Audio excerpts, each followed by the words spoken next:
কারা এর পেছনে আছে, কেন আছে, তা আপনাদের সবারই জানা আছে। ইউনূস সরকারের মাধ্যমে আমরা এই দেশ অনেক উন্নত হবে আগামী 5 বছর যদি দেশ থাকে।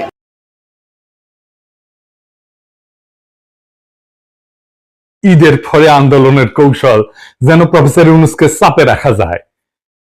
ইন্ডিয়ার বক্তব্যে বাংলাদেশে অন্তর্ভুক্তিমূলক নির্বাচনের মধ্যে দিয়া সব বিষয়ের নিষ্পত্তি চায় ভারত, যেন বাংলাদেশ ভারতের একটা প্রদেশ। আর ওয়াকারের ডিসেম্বরের মধ্যে নির্বাচন হওয়া উচিত। নির্বাচন হোক না না হোক এটার ব্যাপারে ভোট নেন, নির্বাচন আমরা কেউ চাই না।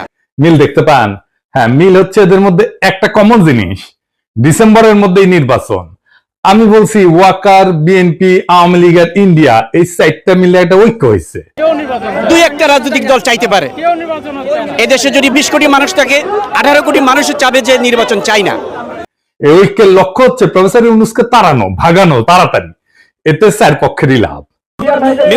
মিনিমাম 5 বছর, তারপরে যদি উনি বেশি থাকতে পারে থাকতাম, জনগণ শান্তিতে আছে, খুব শান্তিতে আছে। যা আগে ছিল তাই থাকবে, ঘুরে মাগুর স্যাং।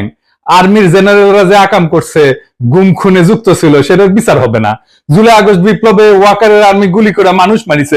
গণ অভ্যন্তরে যারা শহীদ হয়েছে, সেই শহীদের যারা আহত হয়েছে তাদের সুষ্ঠু বিচার। গতকালই নেত্র নিউজে একটা রিপোর্ট আসছে, 5ই আগস্ট সকালে আর্মি টার্গেট কইরা মাথায় গুলি কইরা মানুষ মারছে, টার্গেট কইরা, বিনা উস্কানিতে। এই যে এটা দেখে নিয়েন, খুব ভালো রিপোর্ট করছে এটা। এইগুলোর না হয় বিডিআর হত্যাকাণ্ডের যেন বিচার না হয়, শুনেন তার মুখেই। এই বর্বরতা কোনো সেনা সদস্য করেনি, সম্পূর্ণটাই তদানীন্তন বিজিবি সদস্য দ্বারা সংঘটিত। Full stop. এখানে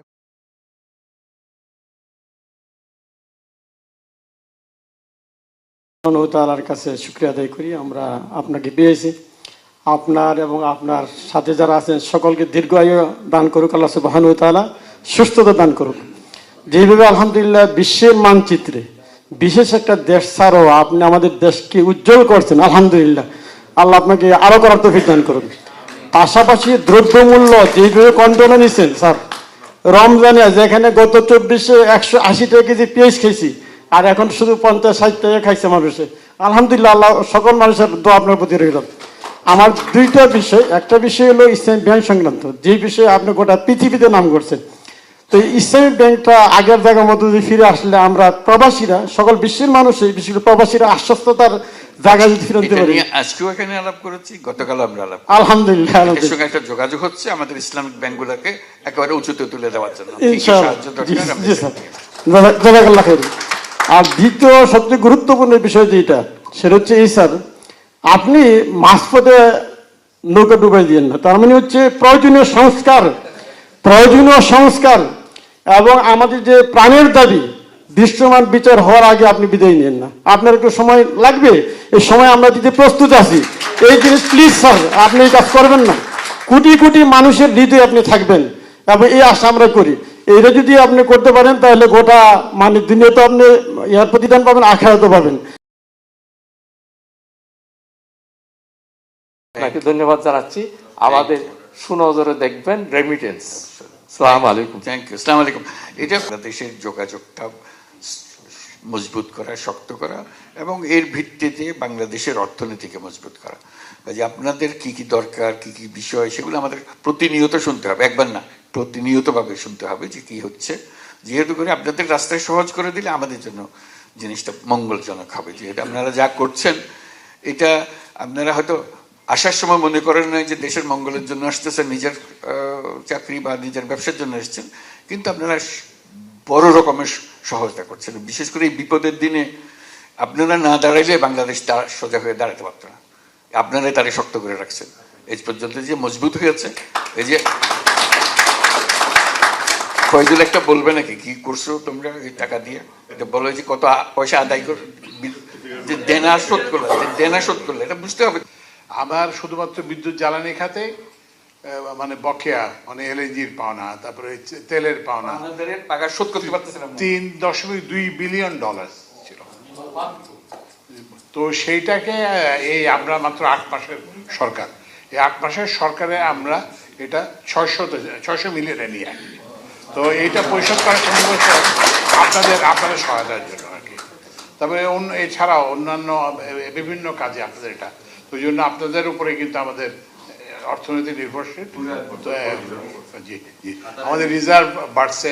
তারপর আমরা যে বাইরে থেকে যে আমরা চাপ দিত IMF তাদের সঙ্গে আমাদের যে কথাবার্তা বলার আমাদের একটা শক্তি বাড়ছে। একটু মনে করে কাতারের কত পাওনা ছিল, আচ্ছা যে আজকে যে গলাফুট, আচ্ছা কাতারে এই যে যেটা বললাম এখানে আসতে পেরেছে তাদের প্রতিটি পয়সা শোধ করে দেওয়া। কাতার থেকে আমরা LNG কিনি লং টার্ম কন্ট্রাক্টে। তো 295 মিলিয়ন ডলার এরকম একটা পাওনা ছিল। তো আমরা যেহেতু আসবেন, স্যারের যাতে মুখ থাকে এবং ওদের সামনে যাতে আমরা আপনাদের পক্ষে হয়ে দাঁড়ায় থাকতে পারি, আমরা এই যে গতকালকে আমরা সব টাকা পরিশোধ করে এখন আর 1 টাকাও না। এবং আমাকে কাতারের যে মানে এনার্জি যে মিনিস্টার সে সাদ আমাকে হোয়াটসঅ্যাপে ধন্যবাদ জানাইছে যে ওরা এটা এত তাড়াতাড়ি এটা আশা করে না, এটা আপনাদের সহায়তার জন্য এটা সম্ভব হয়েছে। এক পয়সা আমরা অপূর্ণ রাখি নাই, এটা আমাকে মস্ত বড় শক্তি দিয়েছে এবং সেই শক্তির মূল হলেন আপনাদের এক একজনের টাকা বিশাল।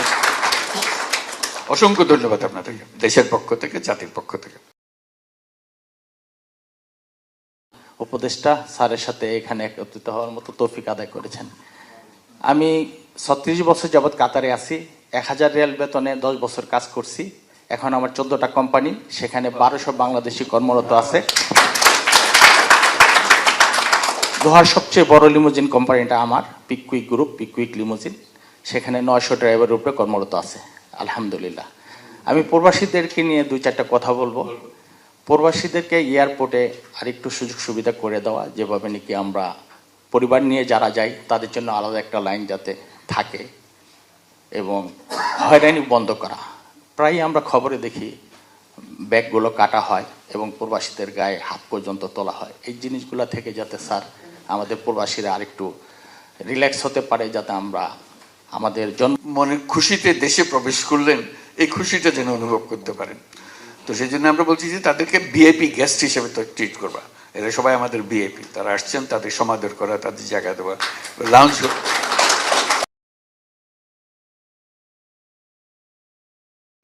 থেকে মাল আনি। বিশেষ করে বাংলাদেশি গার্মেন্টস পণ্যের এখানে যথেষ্ট আলহামদুলিল্লাহ চাহিদা আছে। আমাদের পার্শ্ববর্তী দেশগুলো থেকে কার্গোতে মাল আনার ব্যাপারে প্রাইসটা অত্যন্ত কম। অনেক বাড়ানো হবে, যেহেতু আমাদের বহু মাল আসবে এখন।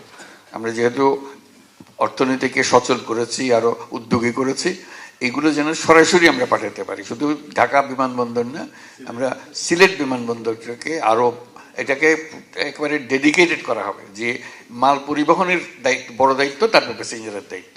1 নম্বর দায়িত্ব হলো মাল পরিবহন। চট্টগ্রামকেও সেটা করা হচ্ছে, যে ওখানে মাল পরিবহনটা আগে প্যাসেঞ্জার নিয়ে ব্যস্ত, মালের দিকে খেয়াল করতো না। এটা যেন এটা অপাঙ্ক্তীয় একটা জিনিস। আমরা বলছি যে না, সেটা খুবই গুরুত্বপূর্ণ, কারণ আমাদের পুরো অর্থনীতি চলতেছে কত মাল আমরা পাঠাতে পারলাম, কত সস্তায় পাঠাতে পারলাম। সস্তায় পাঠাতে না পারলে আমাদের জিনিস মানুষ কিনবে না। তো আমরা এই দাম তো গ্রাহকের কাছ থেকে আমার নিতে হবে, কাজেই ব্যবসায়ী কাজ করতে পারবে না। আমাদের কাজগুলো যত কমানো যায় আমরা একেবারে টপ প্রায়োরিটি দিয়েছি। এটা জোরে সোরে কাজ হবে, সেটার জন্য কিভাবে করবে আমরা বিভিন্ন কোম্পানির সঙ্গে আলাপ করছি, যে পরিবহনটাকে আরো মজবুত করা, দ্রুত করা, সহজ করা, এটাই আমাদের মূল কাজ। এটাকে না হলে অর্থনীতি চলবে। ইউনূস সরকারের মাধ্যমে আমরা এই দেশ অনেক উন্নত হবে আগামী 5 বছর যদি দেশ থাকে। অন্তর্বর্তী সরকার দায়িত্ব নেবার পর থেকেই গণমাধ্যম ও সোশ্যাল মিডিয়ায় গুজবের যেন এক মহোৎসব চলছে। দেশকে অস্থিতিশীল করার জন্য একের পর এক মিথ্যা তথ্য ছড়িয়ে দিয়ে জনগণকে বিভ্রান্ত করার চেষ্টা চলছে। অভিনব সব প্রক্রিয়ায় গুজব ছড়ানো হচ্ছে। এক ছবির সঙ্গে অন্য ছবি জুড়ে দেওয়া হচ্ছে, ঘটনা একটা, ছবি আরেকটা। এরকম ফটোকার্ড বানিয়ে অন্য দেশের ঘটনাকে এই দেশের ঘটনা হিসেবে চালিয়ে দিয়ে সোশ্যাল মিডিয়ায় তোলপাড় করে ফেলছে। যতই নির্বাচন কাছে আসবে, এর রূপ আরও ভয়ঙ্কর হতে থাকবে।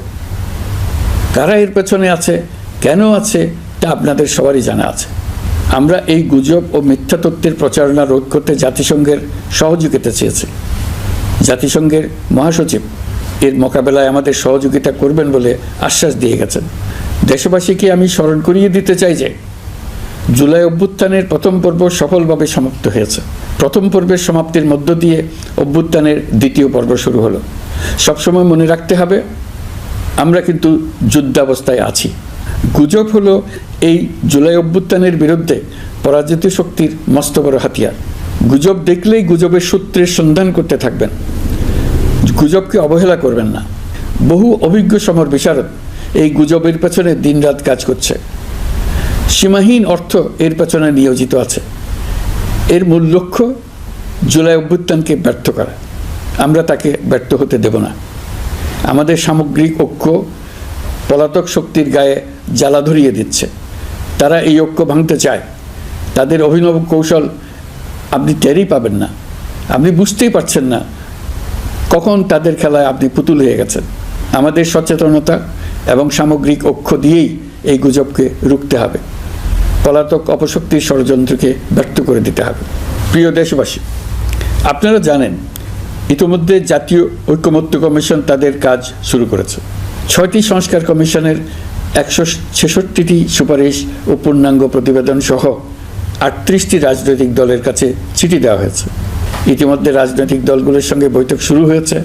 দেশের রাজনৈতিক দলগুলো খুবই ইতিবাচকভাবে সংস্কার কাজে সাড়া দিয়েছেন, তাদের মতামত তুলে ধরছেন। কোন রাজনৈতিক দল কোন কোন সংস্কার প্রস্তাবে একমত হয়েছেন, কোনটিতে দ্বিমত হয়েছেন, সেসব তারা জানাচ্ছেন। এটা আমাদের জাতির জন্য অত্যন্ত সুখকর বিষয় যে প্রতিটি রাজনৈতিক দল সংস্কারের পক্ষে মত দিচ্ছেন। ঐকমত্য কমিশনের মাধ্যমে সকল রাজনৈতিক দলের মতামত নেওয়ার কাজ এখন চলমান আছে। কমিশনের লক্ষ্য যে সকল বিষয়ে রাজনৈতিক দলগুলো একমত হবেন সেগুলো চিহ্নিত করা এবং তার একটা তালিকা প্রস্তুত করা। যে সকল দল এতে একমত হয়েছেন তাদের স্বাক্ষর নেওয়া। এই তালিকাটাই হবে জুলাই চার্টার বা জুলাই সনদ। আমাদের দায়িত্ব জাতির সামনে পুরো প্রক্রিয়াটা স্বচ্ছভাবে তুলে ধরা এবং প্রক্রিয়া শেষে নির্বাচনের আয়োজন করা।